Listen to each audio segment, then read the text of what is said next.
सजन जा आयो दीवाना मौलाना मौलाना मौलाना फजलुर रहमाना जेको जुर्रत वारो जवाना मौलाना फजलुर रहमाना जेको जुर्रत वारो जवाना गायूं जुर्रत जा तराना मौलाना मौलाना सजन जा आयो दीवाना मौलाना मौलाना। जिंदगी रही जलसे में मुलाकात थींदी मज़ीद ना थींदी राज़ी रब जी ज़ात थींदी लबन दे सुणी सलवात थींदी। अस्सलामु अलैकुम व रहमतुल्लाहि व बरकातहू। मशहूर महरूफ नातख्वान मोहतरम जनाब साईं धनी बख्श चाचड़ साहब इन वक्त अजरफ जो तोहफो पेश कंदा हजरत मौलाना साईं अब्दुल कयूम हालजवी साहब के हजरत मौलाना मुफ्ती खालिद महमूद जुड़ो साहब साईं जन के अजरफ जो तोहफो पेश कंदा माशाअल्लाह। हाणे अजरफ जो तोहफो पेश कंदा हजरत मौलाना मुफ्ती हबीबुल्लाह मदनी साहब के हजरत मौलाना मोहतरम जनाब कारी गुल अहमद जुड़ो साहब।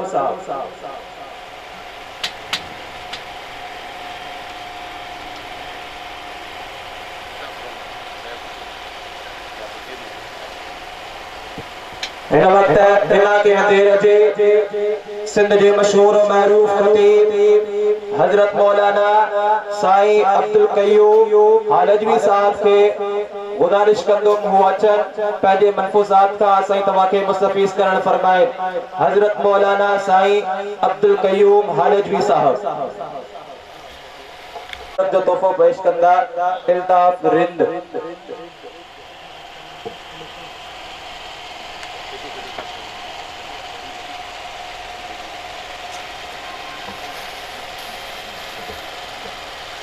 एडवोकेट अल्ताफ रिंद।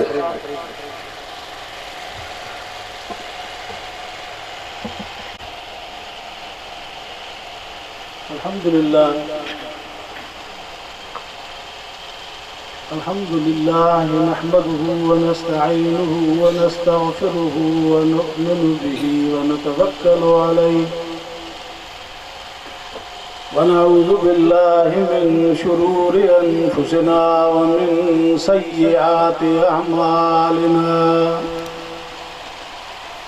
मन यहदिहिल्लाहु फला मुज़िल्ल लहु व मन युज़लिल्हु फला हादिय लहु व नशहदु अल्ला इलाहा इल्लल्लाहु वहदहु ला शरीक लहु ونشهد أن سيدنا ومولانا محمدا عبده ورسوله أما بعد فأعوذ بالله من الشيطان الرجيم بسم الله الرحمن الرحيم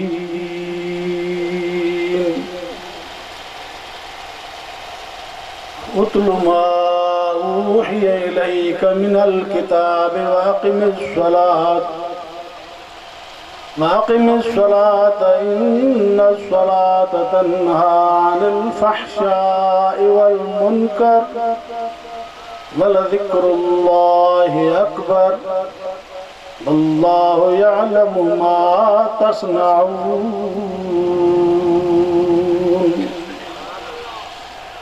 सदक़ल्लाहु मौलानल अज़ीम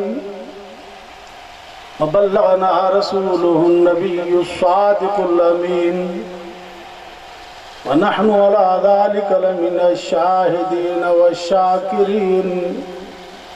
वल्हम्दुलिल्लाहि रब्बिल आलमीन। इन्नल्लाह व मलाइकतहु युसल्लूना अलन नबी या अय्युहल्लज़ीना आमनू सल्लु अलैहि व सल्लिमू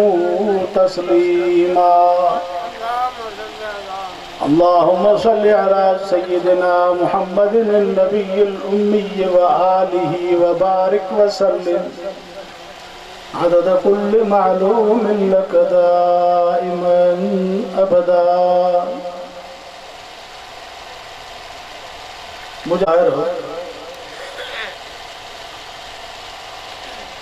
अल्लाह तबारक व तआला जल्ल वाला शान हिन दुनिया जे जहान जे अंदर हजार अक़साम मखलूक़ात जा पैदा फरमाया है। उलमा लिखन था तो 18,000 किस्म है मखलूक़ात जेका रब साईं अर्ज़ व समा में पैदा कई। का पानी जी मखलूक है, का फिजा में उड़न वारी मखलूक है, का ज़मीन जे मथा घुमण वारी है, का ज़मीन जे मिरन में रहण वारी। कंहिं मखलूक खे तव्हां असां ॾिसी सघूं था, कंहिंखे नथा ॾिसी सघूं। इन तमाम तर मखलूक़ात जो ख़ालिक मालिक ऐं राज़िक़ रब तबारक व तआला है। इन समूरनि जो मौत हयाती भी उन जे हथ में आहे।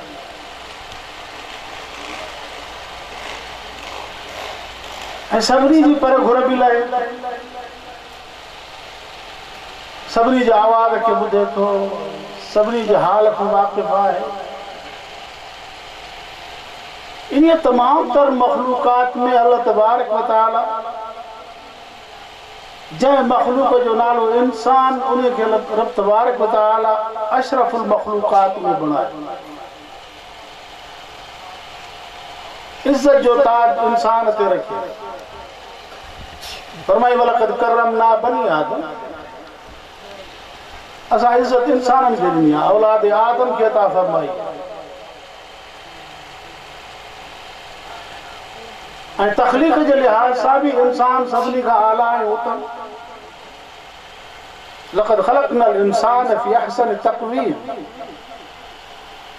अल्लाह रब्बुल आलमीन फरमाए थो असां इंसाननि खे इंतिहाई सोणे बिहक में करे पैदा कयो आहे। सुहिणी साख़्त इंसान जी आहे। हसन माना सुहिणो, अहसन माना वधीक सुहिणो। अहसन इस्म तफ़ज़ील जो सुहिणो आहे, माना इंसान खां वधीक मखलूक़ात में ॿियो को तख़लीक़ जे लिहाज़ सां सुहिणो कोन्हे। अल्लाह तबारक व तआला इन इंसान जे लाइ फरमाए थो अल्लज़ी ख़लक़तु बियदई। आदम उहा जेके मां पंहिंजे कुदरत जे ॿिन्ही हथनि सां पाण ठाहियो आहे। अज़ीज़ो, तव्हां असां उन अशरफुल मखलूक़ात में आहियो। पर यादि रखिजो, तव्हां असांजी इज़त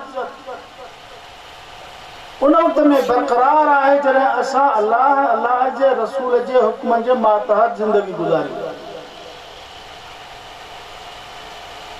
जेकॾहिं अल्लाह जे रसूल जे हुक्म खां इंसान इनहराफ़ी करे ऐं इंसान जॾहिं ख़ुदा जे हुक्म खां मुनहरिफ थिए थो, अल्लाह तबारक व तआला इन इंसान जे लाइ जंहिंखे अशरफुल मखलूक़ात करे बणाई, जंहिंजे सिर ते इज़त जो ताज रखे, इन इंसान जे लाइ रब तबारक व तआला फरमाए थो सुम्म रददनाहु अस्फल साफ़िलीन। असां इंसान खे इन इंसान खे हेठनि खां हेठि, हेठनि खां हेठि, हेठनि खां हेठि जहन्नम जे तरे में बि इहो इंसान हो जेकॾहिं असांजे हुक्म जो मुनहरिफ थिए, असांजे फरमूदात ते अमल न कये, असांजे इर्शादात ते अमल न कये, असांजे मोकिलियल रसूलनि जी इताअत न थी इन्हनि खां, इहो इंसान इंतिहाई पस्ता हाली में वञे थो, ख़स्ता हाली में वञे। जाते जानवर भी कोन वेंदा है इंसान हो जाए। लिहाजा दुनिया के अंदर है ना दारुल अमल में असा अल्लाह के रसूल के हुक्मन की बजा अल्लाह तबारक व तआला फरमाई इन हाज़ल कुरान यहदी लिल्लती ही अक़वम। बेशक ही कुरान जो तव्हांखे सौ रस्तो मुहैया कंदो। हर दौर में अल्लाह तबारक व तआला इंसान खे पंहिंजो हुक्म अता फरमायो, पंहिंजो पैगाम अता फरमायो, पंहिंजे इर्शादात सां ख़ुदा इंसाननि खे नवाज़ियो। कंहिंखे तौरात जी सूरत में ख़ुदा जो हुक्म मिले थो, कंहिंखे इंजील जी सूरत में मिले थो, कंहिंखे ज़बूर जी सूरत में मिले थो, कनके मुख्तलिफ सहीफन जे सूरत में खुदा जो हुक्म मिले तो तवा असा के जेकॾहिं खुदा जो हुक्म मिलियो आहे त क़ुरान पाक जी सूरत में ऐं क़ुरान शाहिद अक़वाम आलम जे हालात खां क़ुरान असा के आगाह करे क़ुरान जा वर्क तारीख़ सां भरिया पिया आहिनि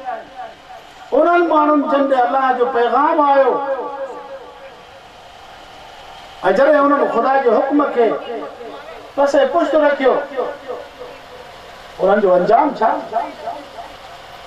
उन्हनि जो हाल छा थियो कौम लूत जो हाल छा थियो कौम हूद जो हाल छा थियो कौम सालेह जो छा हाल थियो कौम शुएब जो छा हाल थियो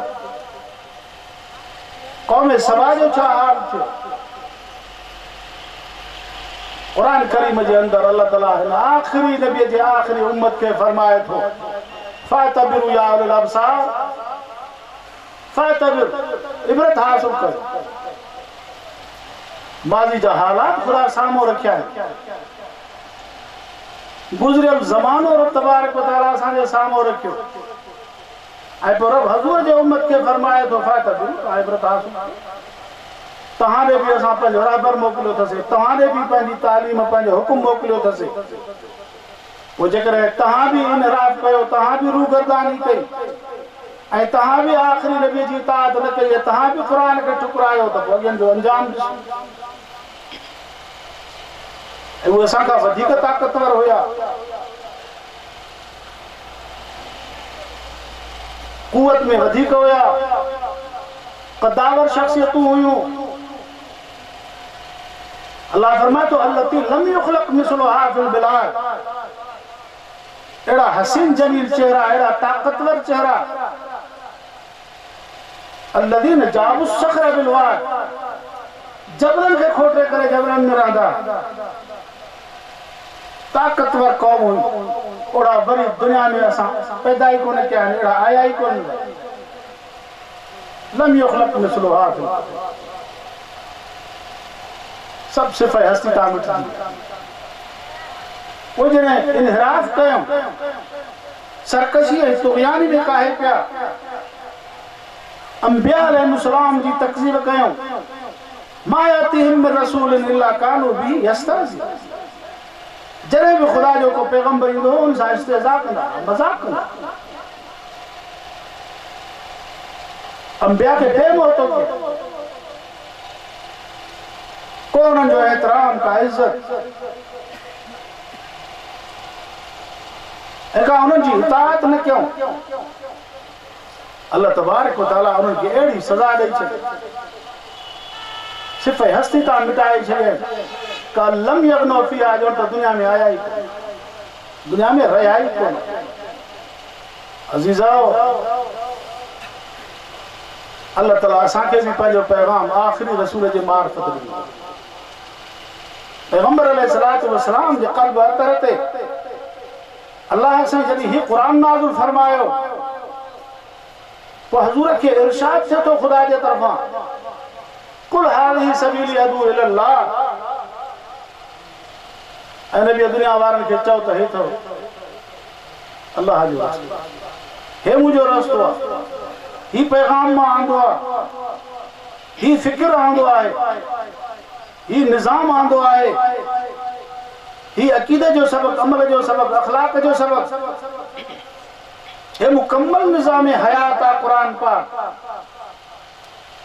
खुदा जे तरफ़ां मिलियो आहे इहो ई रस्तो मुंहिंजो आहे ऐं मां इन रस्ते जे तरफ़ तव्हां खे सॾियां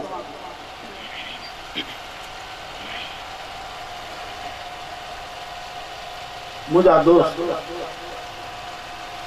दुनिया ऐं आख़िरत में इज़त उहो माण्हू हासिल कयो जन अल्लाह जे फरमान खे पंहिंजे जीवन में जानी रब से फरमाए थो जेको मुंहिंजे हुक्म जी इताअत कंदो ऐं मुंहिंजे मोकिलियल क़ासिद जी इज़त कंदो उनजो इत्तिबा कंदो चार जमातूं आहिनि जंहिंजे मथां मुंहिंजो ख़ासि इनाम आहे मन युतिअल्लाह वर रसूल कुरान पाक में फरमाए तो मन युतिअल्लाह वर रसूल फौलाइक मअल्लज़ीन अनअम अल्लाहु अलैहिम मिनन नबिय्यीन वस्सिद्दीक़ीन वश्शुहदाए वस्सालिहीन व हसन उलाइक रफ़ीक़ा। अल्लाह फरमातो त चार जमातूं दुनिया में आहिनि जिन जे मथां मुंहिंजो ख़ासि इनाम आहे। अंबिया जी जमात, सिद्दीक़ीन जी जमात, शुहदा जी जमात, सालिहीन जी जमात, जेको मुंहिंजे हुक्म जी बजावरी कंदो, मुंहिंजे रसूल जी पैरवी इख्तियार कंदो, इन्हनि जमातुनि सां क़यामत जे ॾींहुं उथारींदो। अंबिया जे सिफ़ में बीठो हूंदो, सिद्दीक़ीन जे सिफ़ में बीहंदो, शुहदा जे सिफ़ में बीहंदो, सालिहनि जी सिफ़ में बीहंदो। अल्लाह फरमातो हसन उलाइक रफ़ीक़ा, इहा संगत बन।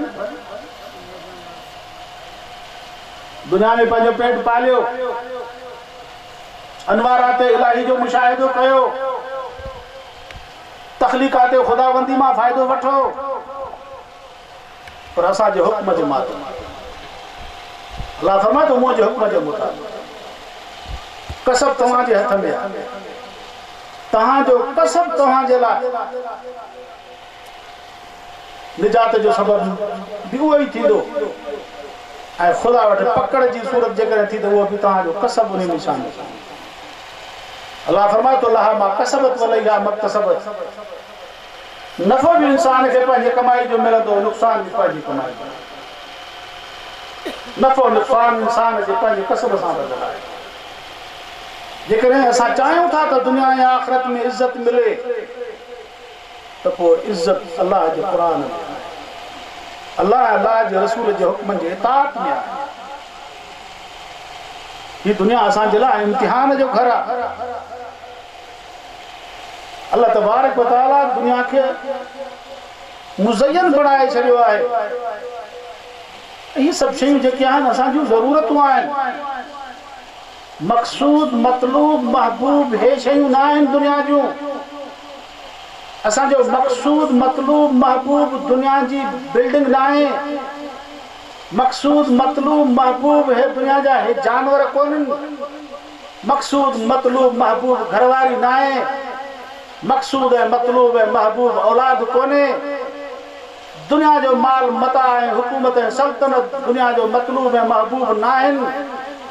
मक़सूद ऐं मतलूब जेको न आहे त ख़ुदा जी ज़ात आहे।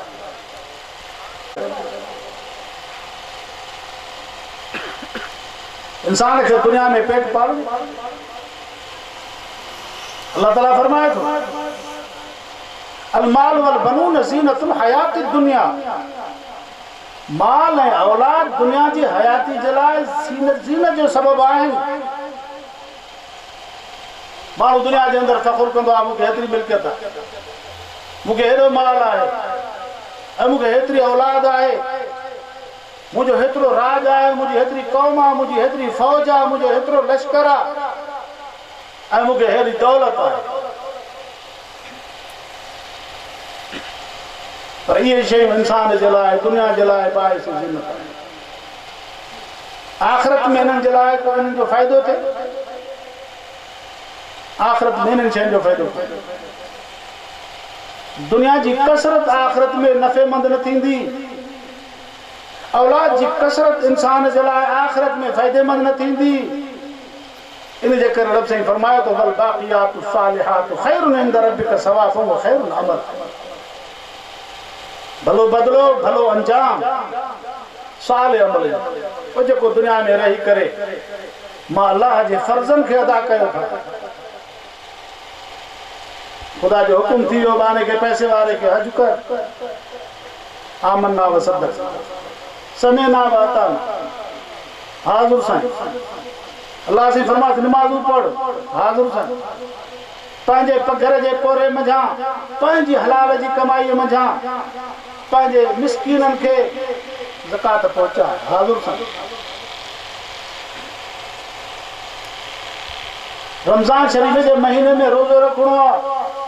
तू जो माल आहे तोखां कोई खसे कोन थो। तू खाए त खाई सघे थो, सभु कुझु करे सघे थो, तुंहिंजो तसरुफ़ आहे। पर ख़बरदार सॼो महीनो तोखे रोज़ो रखणो आहे। हिकिड़ो दाणो बि तुंहिंजे चप ते न अचे। भला भला मशरूबात घर में पिया आहिनि, क़िस्म क़िस्म ताम साम्हूं पिया आहिनि। झलण वारो बि कोई कोन्हे, रोकण वारो बि कोई कोन्हे। सिर्फ़ अल्लाह जो हुकुम माने वारो, कुझु न। अल्लाह जो हुकुम अहिड़ी शयूं आहिनि जेके रब तबारक व तआला जो बानो फरमाने खुदाबंदी के पूरो करे तो इहो बानो खुदा जो मुक़रर ओ जन ईमान आंदो या अमल सालिह करे इन जे करे रब तबारक व तआला कुरान करीम जे अंदर फरमाए तो इन्नल लज़ीना आमनू व अमिलुस सालिहात सयजअलु लहुमुर रहमानु वुद्दा अल्लाह उन्हनि माण्हुनि सां मोहब्बत रखे थो उहे माना रब जा महबूब आहिनि जेके क़ुरान पाक जे ॾिनल तालीम जे मुताबिक़ पंहिंजे अक़ीदे खे ठाहिनि था क़ुरान पाक जे ॾिनल तालीम जे मुताबिक़ अमल करनि था ऐं पैगंबर अलैहिस्सलातु वस्सलाम जे सीरत तय्यबा जे मथां अमल करनि था हज़ूर जे सुन्नत खे पंहिंजी आदत बणाए छॾियऊं ऐं पैगंबर अलैहिस्सलातु वस्सलाम जे फरमूदात के पंहिंजो शेवो बणाए छॾियो रब तबारक व तआला जा महबूब आहिनि ही दुनिया दारुल अमल अल्लाह तबारक व तआला वटि असांजो कद कोन कचबो असांजो वज़न कोन थींदो आमाल जो वज़न बनज़अल मवाज़िन अल क़िस्त लियौमिल क़ियामह अल्लाह ताला फरमाए थो असां क़यामत जे ॾींहुं इंसाफ़ जो ताराज़ू रखंदासीं फमन सक़ुलत मवाज़िनुहु फउलाइका हुमुल मुफ़्लिहून जंहिंजो नेकिन जो पल्लो ॻोड़ो थियो इहे कामयाब वमन ख़फ़त मवाज़िनुहु फउलाइका अलज़ीना ख़सिरू अनफुसहुम फ़ी जहन्नम ख़ालिदून जंहिंजो नेकिन जो पल्लो हल्को थियो इन्हनि पाण खे पाण खसारे में विधो ऐं हमेशह लाइ जहन्नम जी बाहि जो बंदि थी वियो जो अज़ीज़ दोस्त अल्लाह तबारक व तआला असांखे हिकु मर्द हिकु औरत में पैदा कयो या अय्युहन नास इन्ना ख़लक़नाकुम मिन ज़करिन व उन्सा वजअलनाकुम शुअबन व क़बाइल लिताअरफू अल्लाह फरमाए थो असां तव्हांखे हिकु मर्द हिकु औरत में पैदा कयो अथसीं पोइ असां तव्हांखे क़ौमुनि में ॿोलियुनि में इलाइक़नि में तक़सीम करे छॾियो मां बिरोही की नथो सम्झां बिरोही सिंधी नथो सम्झे रियासती जेको आहे उहो पठान की नथो ॻाल्हाए पठान रियासती ॿोली नथो सिराइकी ॿोली नथो ॻाल्हाए सघे आहियूं सभई इंसान आहियूं सभई औलाद आदम हू मुंहिंजी ॿोली नथो सम्झे मां हुनजी ॿोली नथो सम्झां अल्लाह तबारक व तआला फरमाए थो असां तव्हांखे ॿोलियुनि में क़ौमुनि में पाड़नि में इलाइक़नि में ॿोलियुनि तक़सीम करे छॾियोसीं इन अकरमकुम इंदल्लाहि अतक़ाकुम रब फरमाए थो मां वटि तव्हां में इज़त वारो उहो थींदो जेको मुतक़ी हूंदो परहेज़गार हूंदो मुंहिंजे फरमान ते हलण वारो हूंदो क़ुरान अरबी ॿोली में आहे हज़ूर जी ॿोली कहिड़ी अरबी ॿोली मके वारनि जी ॿोली अरबी हुई अबू जहल कहिड़ी ॿोली ॻाल्हाईंदो अरबी ॻाल्हाईंदो अबू लहब कहिड़ी ॻाल्हाईंदो अरबी ॻाल्हाईंदो उतबो कहिड़ी ॿोली ॻाल्हाईंदो अरबी ॿोली ॻाल्हाईंदो वलीद बिन मुग़ीरा ऐं शैबो इहे वग़ैरह वग़ैरह जेके हज़ूर जा दुश्मन हुया मके में वॾे में वॾा रूस आहे मक्का सभिनी जी ॿोली अरबी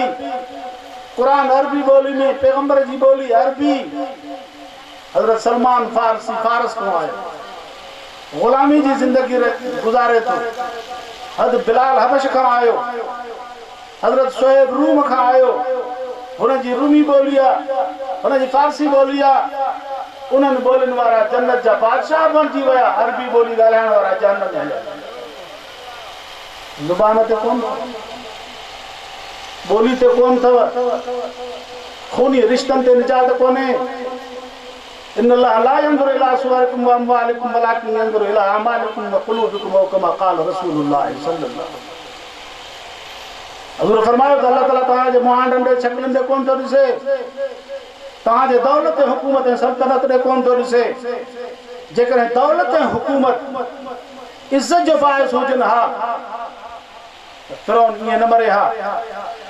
निमरूद ईअं न मरे हा शद्दाद जो हशर इहो न थिए हा हामान ऐं कारून जो हशर इहो न थिए हा दौलत इज़त जो बाहिस कोन्हे हुस्न ऐं जमाल जे करे निजात जो सबब हुजे हा त अबू लहब खे बाहि जो पीउ चवंदा हा। उन जो हुस्न अरब में मशहूर हुयो, मके में लहब चइबो आहे बाहि जे ॾिभीअ खे, एॾो हसीन चेहरो हुयो उन जो, पर इहो हुस्न हुनखे बचाए न सघियो। अल्लाह तबारक व तआला जी नज़र बाने जे अमलनि त हिन बाने जा अमल कहिड़ा आहिनि? मुंहिंजे फरमान जे मुताबिक़ अथसि या मुंहिंजे फरमान जे मुखालिफ़? हिन बाने जे दिलि में इस्लाम जी इज़त केतिरी आहे, क़ुरान जी इज़त केतिरी आहे, हज़ूर जी इत्तिबा जी तड़प केतिरी आहे? अल्लाह जी नज़र दिलि ते आहे, अल्लाह जी नज़र बाने जे अमलनि ते आहे। दुआ कयो त अल्लाह ताला असांजे अमलनि खे इख़लास अता फरमाए, असांखे अमलनि में इख़लास पैदा फरमाए ऐं असांजो अमल सुन्नत जे मुताबिक़ हुजे, अल्लाह जे रसूल जे हुक्म जे मुताबिक़ हुजे, ऐं असांजे दिलनि में इस्लाम जो जज़्बो हुजे, जज़्बे जिहाद हुजे, ऐं पैगंबर अलैहिस्सलातु वस्सलाम सां ताल्लुक़ ऐं दीन सां ताल्लुक़ हुजे, ऐं शरीयत जे अहकामात ते हलण जी तड़प हुजे। हुज़ूर फरमायो अलमरउ मा मन अहब, क़यामत जे ॾींहुं माण्हू उन सां हूंदो जंहिंसां मुहबत हूंदो, जंहिंसां मुहबत हुजे। जेकॾहिं दुनिया में असांजी मुहबत आले दुनिया सां हूंदी त पोइ दुनिया वारनि सां, जेकॾहिं आले दीन सां हूंदी त पोइ दीन वारनि सां। दुआ कयो त अल्लाह ताला तव्हां असांखे मुहबत आले दीन सां अता फरमाए। अज़ीज़ो, अमल जो घर ही आहे, अमल जो जहान ही आहे। क़यामत जो ॾिहाड़ो थींदो, मैदान महशर में रब साईं सभिनी खे उथाईंदो। अल्लाह तबारक व तआला फरमाए थो फ़इज़ा नुफ़िख़ फ़िस्सूर फ़ला अंसाब बैनहुम यौमइज़िन वला यतसाअलून। ओ जॾहिं सूर में फूकियो वेंदो, आदम खां वठी क़यामत ताईं जेको ॿार ॼायो सभु उथंदा, नफ़ख़ सानिया मुराद आहे। सभु जॾहिं उथंदा उते कंहिंजो कंहिंखे नसब कमु न ईंदो। फला अंसाब बैनहुम, फिलाणे पीर जो पुटु आहे, ईअं कोई न चवंदो त मां फिलाणे पीर जो पुटु आहियां, मां फिलाणे हाकिम जो पुटु आहियां, मां फिलाणे बादशाह जो पुटु आहियां, मां फिलाणे चौधरी जो पुटु आहियां, मां फिलाणे ख़ान जो पुटु आहियां। उते बाने खे पंहिंजो अमल। दुआ कयो त अल्लाह ताला नेक अमलनि जी तौफ़ीक़ अता फरमाए। अल्हम्दुलिल्लाह, असांजे हिन ख़िते जे अंदरि उलमा जी महिनत, आलिमनि जी महिनत आहे। अहिड़ा अहिड़ा रिजालेकार पैदा थिया जन क़ौमुनि में, बिरादरियुनि में इल्म खे आम कयो। हिन ॻोठ में असांजो मौलाना शाह मोहम्मद साहब काफ़ी वीचारा हज़रत सिंधी जा शागिर्द हिते रहिया, काफ़ी असलाफ असांजा हिन ॻोठ सां जेके वाबस्ता हुया, इहे उन्हनि जूं महिनतूं आहिनि जो अॼु ताईं हीउ ॻोठ दीनदारी सां मशहूरु आहे। दुआ कयो त अल्लाह ताला असांजी पोएं नस्ल खे बि दीन ते हलाए। हीउ दुनिया दारुल इम्तिहान आहे, इम्तिहान जो घर आहे। अल्लाह तबारक व तआला इंसान खे बुनियादी जेके शयूं आहिनि, इंसान जे कामयाबी जो राज़, उहे टे ॻाल्हियूं इन आयत में बयानु फरमायूं। उतलु मा उही इलैक मिनल किताब, ऐं नबी जेको असां तोॾे वाही कयोसीं किताब को पढ़, क़ुरान जी तिलावत कसरत सां कर। बज़ाहिर हुक्म अल्लाह से नबीअ खे करे थो, पर इहो हक़ीक़त में हुक्म हज़ूर जी उम्मत खे आहे। हज़ूर जी उम्मत क़ुरान घणो पढ़े, क़ुरान जी तिलावत हज़ूर जी उम्मत घणो करे। इहा क़ुरान जी तिलावत कसावत क़ल्बी खे ख़तमु कंदी आहे, क़ल्ब जे कट खे ख़तमु कंदी आहे। पाण फरमायूं त जीअं लोह खे कट वठंदी आहे, ईअं दिलि खे बि कट वठंदी आहे। साहबा फरमायोसीं लोह जी कट त सूअण सां लही वेंदी, दिलि जी कट छा सां लहंदी? फरमायूं ॿिनि शयुनि सां। उज़्कुरु हाज़िमुल लज़्ज़ा, मौत खे घणो यादि, दिलि मुनव्वर थी। कसरत तिलावत क़ुरान, क़ुरान जी तिलावत घणी कयो, दिलि मुनव्वर थी। अल्लाह जो कलाम, अल्लाह जो कुरान, जो माण्हू ख़ुदा जो कुरान खे पढ़े थो ॾींहं राति, इन जो छा शान, कहिड़ो उन जो मर्तबो।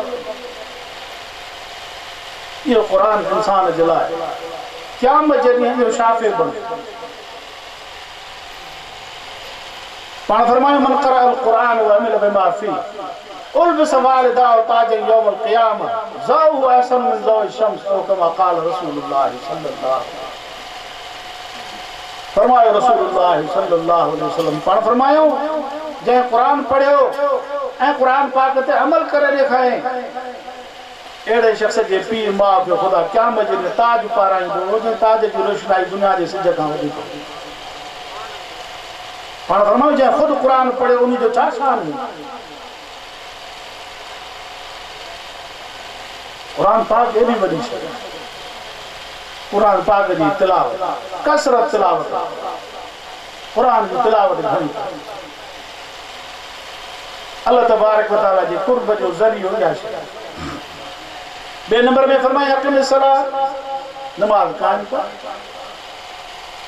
इन सलात तनहा अनिल फ़हशाइ वल मुनकर, नमाज बेहयाई ऐं बुराई जे कमनि खां रोकींदी। जेको माण्हू 5 वक़्त नमाज़ी हूंदो, वो कंहिं बि जुआ जे पतन ते न वेठो हूंदो, शराब जे गुते ते न विहंदो, अवबाश महफ़िल में न विहंदो,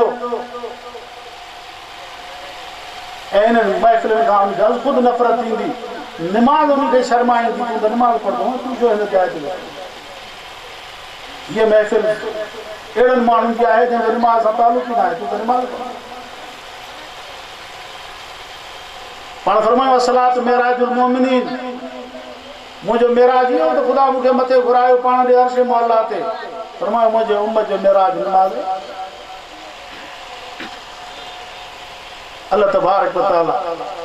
सूरह इक़रा बिस्मि रब्बिकल लज़ी खलक़ खलक़ल इंसान मिन अलक़, इन सूरत जे अंदर आख़िरी जगह 2 जुमला फरमाए थो। उन में रब साईं फरमाए थो बना सजदो कर मांखे वेझो, सजदो कर मांखे वेझो थी। अल्लाह जे कुर्ब जो ज़रियो या नमाज। हज़ूर जन खां सहाबा किराम पुछा कई, साईं दुनिया जूं कहिड़ियूं शयूं तव्हांखे पसंदि आहिनि? फरमायो हुब्बिब इलैया मिन दुनिया सलास, दुनिया जूं मूंखे 3 शयूं महबूब आहिनि। अलमरातु सालिहा, फरमायो सालिह औरत, साबिरा शाकिरा औरत, शुक्र करण वारी हुजे, सब्र करण वारी हुजे, सालिह औरत घर में हुजे, नेक हुजे, परहेज़गार हुजे, इफ़त ऐं पाक दामिनी सां सरशार हुजे, औरत सालिह मूंखे पसंदि आहे दुनिया। बे नंबर में फरमायो अत्तय्यब खुशबू, हज़ूर खे बदबू खां नफ़रत हुई, फरमायो खुशबू मूंखे पसंदि आहे दुनिया जी। 3 नंबर में फरमायो क़ुर्रतु ऐनी फ़ी सलात, मुंहिंजे अखियुनि जो ठार नमाज़, मुंहिंजे अखियुनि जो ठार नमाज़। ऐं जो असांजो मुस्लमान नमाज़ में पढ़े थो पियो, शहर वेंदो, पंहिंजा कमकारियूं करे ईंदो, बसि नमाज़ वई, घर मोटींदो चवंदो मथे में सूर आहे, बसि मां। दुनिया जा कारवां वार सभु ठीकु ठाक थींदा, न पढ़बी त नमाज़ न पढ़बी। अज़ीज़ो,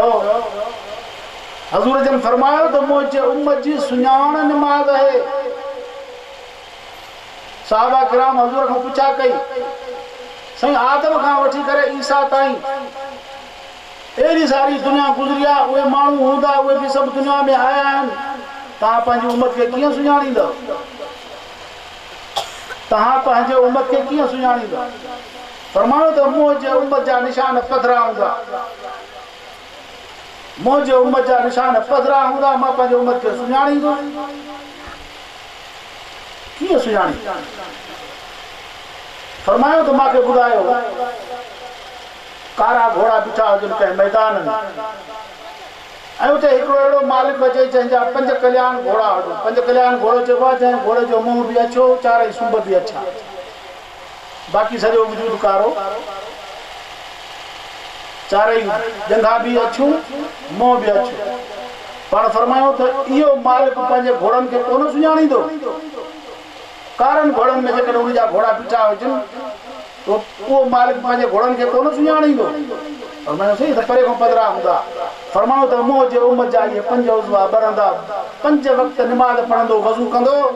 भई बाहूं भी धोइंदो मुंह भी धोइंदो भई पैर भी धोइंदो ये पंज उज़वा जा बरंदा मां हथ का वठी हो कोसर ते पानी पींदो अज वायदो कयो त नमाज पढ़ंदा पंहिंजे बच्चन के नमाज पढ़ायो पंहिंजे घर में हमने न्याणियुनि के नमाज पढ़ायो घर में अमर नमाज पढ़ंदी त न्याणी के रूह थींदो पी पढ़ंदो तो बच्चे के रूह थींदो पाण फरमायूं अस्सलातु मिफ्ताह जन्नत जन्नत जी चाबी नमाज घर हुजे भलो मकान मिले बंगलो मिले सुठी गोठी मिले चाबी न हुजे कड़े कम नमाज की हैसियत रहे अक़िम सलाह नमाज का 3 नंबर में अल्लाह तबारक व तआला इन आयत में फरमाए तो वला ज़िक्रुल्लाह अकबर अल्लाह जो नालो अन्या वडी शय अल्लाह जो नालो वडी शय खुदा जो याद दे असा सलफ सालिह 24,000 दफा इसम ज़ात रसीदा हैं इसम ज़ात अल्लाह अल्लाह अल्लाह अल्लाह अल्लाह अल्लाह 24,000 दफा पढ़ो छो त 8 पहरन में 24 कलाकन में इंसान जो साह अंदर बाहर खणे तो यो 24,000 दफा साह अंदर भी बाहर भी खणदो 24,000 दफा इन जे करे चवन था 24,000 दफा शुमार सां इसम ज़ात पढ़ो ता त तव्हां जो हिकु दम जेको आहे वो खुदा जे नाले सां लिखियो वञे त हिकिड़ो दम बि हिन जो खुदा जे नाले सां गफ़लत में न थियो आहे मथे जेतिरो बि पढ़ो पर घटि में घटि एतिरो पढ़ो अल्लाह जो नालो वञे नमाज वक़्त ते पढ़बी क़ुरान पाक जे लाइ पाकाई करणी पवंदी वुज़ू करणो पवंदो ज़िक्र जे लाइ क़ल्बुल मोमिन बैतुल्लाह मोमिन जी दिल खुदा जो घर आहे वुज़ू जी ज़रूरत भी कान्हे पढ़दो वटि खुदा जो नालो मुलाज़मत ते माण्हू वेठो आहे माण्हू हर काए थो माण्हू रोबो करे थो लाबारो करे थो थ्रेशर हलाए थो ऐसे जाते भी वञे थो खाटी करे थो अल्लाह अल्लाह पई दिल में खुदा जो नालो हुजे हेरो वॾो अल्लाह ताला जो नालो वठो तॾहिं फरमाई फ़ज़कुरूनी अज़कुरुकुम मानो मूंखे यादि कंदव मां तव्हांखे यादि कंदुमि उज़कुरुल्लाह ज़िक्रन कसीरा अल्लाह जो नालो पढ़ो घणो पढ़ो कसीरन में जेका तनवीन जा ताज़ीम वॾी वॾी वॾो खुदा जो नालो घणो पढ़ो जंहिंजी का हद ई न आहे उज़कुरुल्लाह हता युक़ालु लक मजनून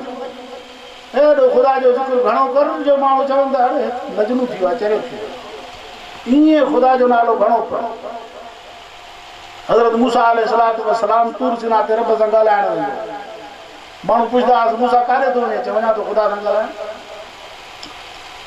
पोइ अल्लाह तबारक व तआला खे हिकु दफ़ो अर्ज़ु कयनि त रब साईं मौजूदा दौर में मुंहिंजे मथां तुंहिंजी ख़ासि नज़र आहे मां तुंहिंजो ख़ासि मूसा आहियां ऐं तूं पंहिंजो को नालो मूंखे ख़ासि ॾस त मां उहो पढ़ां ख़ासि तुंहिंजो नालो पढ़ां अल्लाह तबारक व तआला हज़रत मूसा अलैहिस्सलातु वस्सलाम खे इहो ॾसियो पढ़ंदो कर ला इलाहा इल्लल्लाह ला इलाहा इल्लल्लाह अचेव थो पढ़ो थे ला इलाहा इल्लल्लाह ला इलाहा इल्लल्लाह ला इलाहा इल्लल्लाह हज़रत मूसा अलैहिस्सलातु वस्सलाम रब साईं खे अर्ज़ु कयो त रब साईं इहो त ज़िक्र आम आहे मां त तोखे सुवाल कयां थो त मूंखे मां तुंहिंजो जीअं ख़ासि मूसा आहियां तूं ईअं बि ख़ासि मूंखे पंहिंजो को नालो ॾिस अल्लाह तबारक व तआला हज़रत मूसा खे चयो ए मूसा तूं चवंदो त इहो आम इहो ला इलाहा इल्लल्लाह जेको आहे हे 7 आसमान 7 ज़मीना जेका बि इन जे विच में जेका बि मख़लूक आहे इहा सॼी ताराज़ी जे हिकिड़े पुड़ में रख हेॾो ला इलाहा इल्लल्लाह रख इहो गौरव थी वियो अल्लाह जो नालो गौरव थी वियो हदीस में ईंदो आहे न हिकिड़ो शख़्स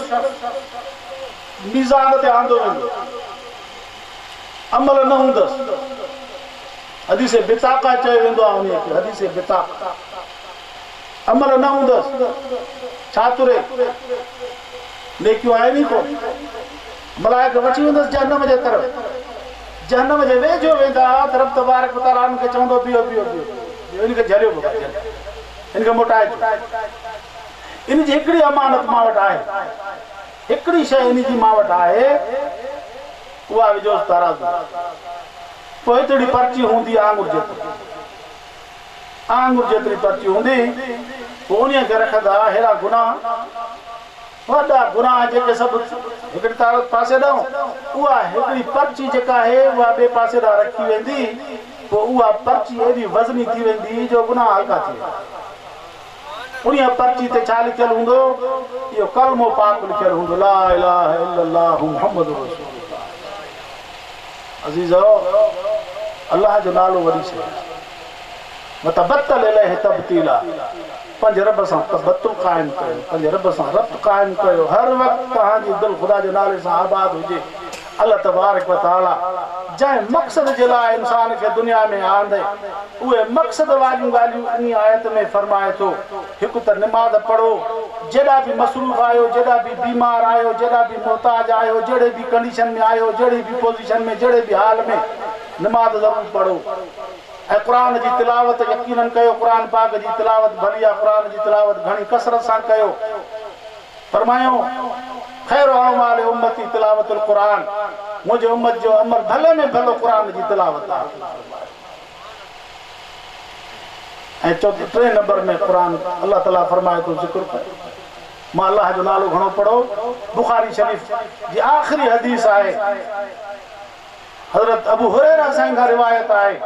हज़ूर जन फरमायो अबू हुरैरा ॿ कलमा आहिनि कलिमतान खफीफतान अलल लिसान सकीलतान फिल मीज़ान हबीबतान इलर रहमान सुभान अल्लाह व बिहम्दिही सुभान अल्लाहिल अज़ीम ॿ कलमा आहिनि अल्लाह खे ॾाढा प्यारा आहिनि मीज़ान में ॾाढा गौरा आहिनि ज़ुबान ते ॾाढा हल्का आहिनि अबू हुरैरा चयो साईं या ॿुधायो त असां पढ़ूं पाण फरमायूं इहे अथव ॿ कलमा सुभान अल्लाह व बिहम्दिही अचनि था पढ़ो सुभान अल्लाह व बिहम्दिही सुभान अल्लाहिल अज़ीम सुभान अल्लाह व बिहम्दिही सुभान अल्लाहिल अज़ीम सुभान अल्लाह व बिहम्दिही सुभान अल्लाहिल अज़ीम 100 दफ़ो जेकॾहिं जे माण्हू सुबुह जो 100 दफ़ो छड़ो राति जो हिकु तस्बीह सुबुह जो हिकु राति जो छड़ो पढ़े थो त अल्लाह ताला उन जा गुनाह माफ़ करे थो पोइ तोड़े जो उन जा गुनाह समुंड जे झग जे बराबरि समुंड केॾो आहे जंहिंजो पहिरियों हिसो नज़र ई कोन थो इन्हीअ जे झग जे बराबरि जेकॾहिं कंहिंजा गुनाह हूंदा त ख़ुदा माफ़ करे छॾींदो ज़ुबान ते केॾा अगरि असां वरी सॼो ॾींहुं कंहिं दोस्त जो अॻे माण्हू अदा स्टाफ आहे हेॾो गाॾी ईंदी मूंखे हेॾे वञिणो आहे बाबा काज़ी अहमद वञिणो आहे होॾो को परम दादा मूंखे हेॾे नवाब शाह वञिणो आहे पोइ इंतज़ारु कंदा पोइ वीचारा तस्बीह खणंदा पोइ वॾा वीचारा तस्बीह पढ़ंदा बाबा जेसिताईं गाॾी अचे हाणे वरी इंतज़ारु बाबा मोबाइल कढ पोइ उन में वेठो ॾिस पोइ बाबा उन में ॾिसंदा बाबा हे फेसबुक हले थो हे फिलाण हले थो एॾी बुराई असांजे मुआशरे में फैलाई वई आहे गुनाह बेलज़त गुनाह पर बेलज़त लज़त कोन्हे ईअं माण्हुनि खे बसि असबाबुल मुज़ल्ला इख्तियार कया विया आहिनि जो माण्हू ख़ुदा जे नाले खां गाफ़िल थी विया आहिनि अॻे माण्हू अलाह अलाह कंदा हुआ तस्बीह पढ़ंदा हुआ जेसिताईं गाॾी अचे तेसिताईं ख़ुदा जो नालो पढ़ूं या को दोस्त बीहंदो उन सां मिड़ई के ॻाल्हियूं के चङियूं या उन सां हलो हाल न त अकेलो हूंदो माण्हू त वीचारो तस्बीह खणी करे ज़िक्र कंदो हुयो अलाह जो नालो पढ़ंदो हाणे इहे शयूं वयूं हाणे इहे शयूं ख़तमु थी वियूं हाणे वेही करे मोबाइल खे ॾिसंदो या अहिड़ी वरी लानत निकिती आहे दुआ कयो त अल्लाह ताला असांजे मुस्लिम मुआशरे खे इस्लामी तहज़ीब अता फरमाए असांजो हाल कोन्हे को बसि हज़ूर जा उम्मती आहियूं हज़ूर जे उम्मत जे तुफ़िल अल्लाह असांजी हालत रहम फरमाए अल्लाह ताला असांजे ॻोठड़नि जे मथां रहमत फरमाए रब से असांजे मरीज़नि खे शफ़ा अता फरमाए जेके क़ब्रनि में विया आहिनि अल्लाह उन जे क़ब्रनि खे रोशन फरमाए अल्लाह साईं असांखे दीन ते इस्तिक़ामत अता फरमाए आख़िर दावाना अनिल हम्दुलिल्लाहि रब्बिल आलमीन वसल्लल्लाहु तआला अला ख़ैरि ख़ल्क़िही मुहम्मद व आलिहि व अस्हाबिही